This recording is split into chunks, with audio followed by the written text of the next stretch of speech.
welcome to Mac's Garage. I'm Mac and we're going to be installing this storage system today as well as this industrial size shelf over here. It should help us get all the stuff up off the floor and onto the shelf so that way we can put the storage system in and we can make it go from drab to fab. So first I've got to put up the sides and then there's bars to go across per each shelf. Once that's in place, now there's these small like reinforcement bars that you slide in to each of those two bars and then you'll pin it so that way you can get like 2,500 pounds per shelf. All right, shelf is done. This shelf is bent, but it should be fine once we put some weight on it. Seems like it'll be okay.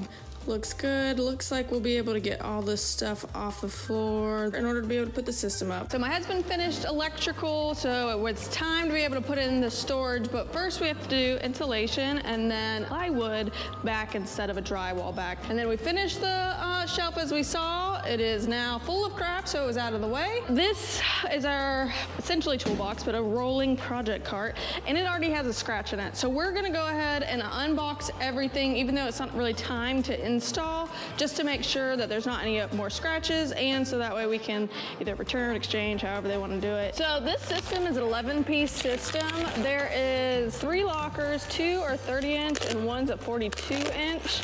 It comes with a slat wall accessories, and a lighting kit. So we're gonna unbox everything and then show you everything we got. So we made quite the mess. There's a lot of cardboard and a lot of nonsense, but nothing else that has any scratches, just the toolbox. Everything is ready to go for us to make the one little return, and now it's time to go to Home Depot to get the insulation and the plywood. All right, so we're not doing insulation, long story, but we will be putting the wires up with wire staples and then putting up the boards. I already have the first one cut. All right, so you're gonna put the wire flat against the wall and then put about 12 inches up and then do the same from the top.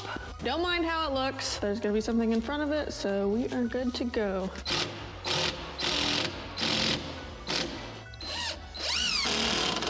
Plywood is up, plugs are in, shelf is up.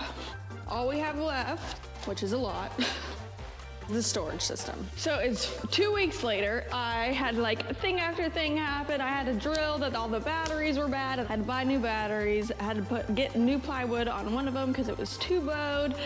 It's just been a lot. We got plugs for down here that include USB and USB-C, so that way anything can be plugged in. And then we have plugs up there for the sound system that's in here. Get ready for part 2 next week. But that concludes part 1. I hope you enjoyed seeing the random things starting to go up, and soon the shop will be a dream shop. Anyways, make sure to subscribe below, and I hope you enjoyed. See you next week.